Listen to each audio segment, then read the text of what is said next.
a minute and talk about what Congress looks like, its demographics.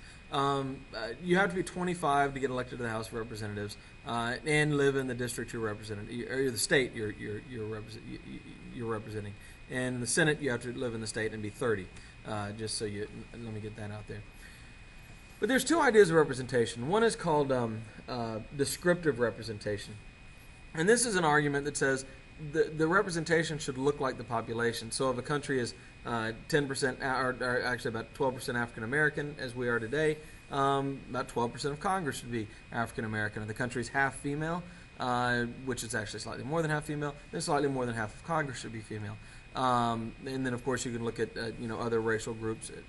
But that's not how Congress works. Congress is not descriptive in that sense. Instead, Congress makes the case of substantive representation, the idea that you don't have to belong to a group to represent those people.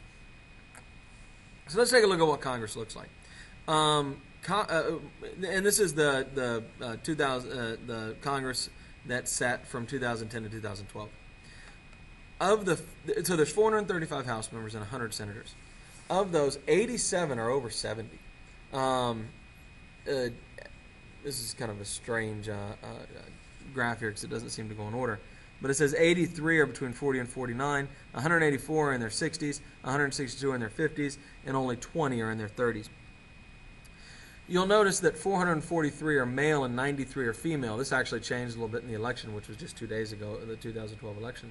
And for the first time ever, we've gotten up to 20 female senators. So that number, that 93 number, is a little bit higher, but it's still short of 100. So women are half the country, yet they're less than 20% of Congress. Right, yeah, that's right.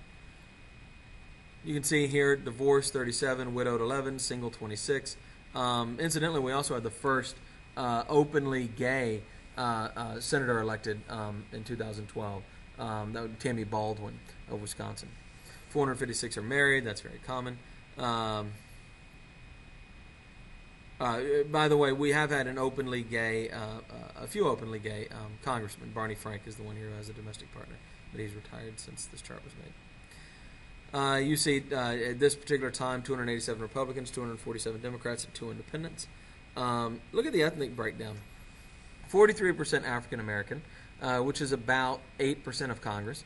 9 Asian, 1 Native American, 456 white people, and 27 Hispanics, which is only about, what's that about? I'm just doing this in my head, about 12% Hispanic, when we know that the country is something more approaching 20% Hispanic. So that's a group that's substantially underrepresented. You can see the religious breakdown here. I'm not going to go through all these numbers, but if you want to pause and take a look.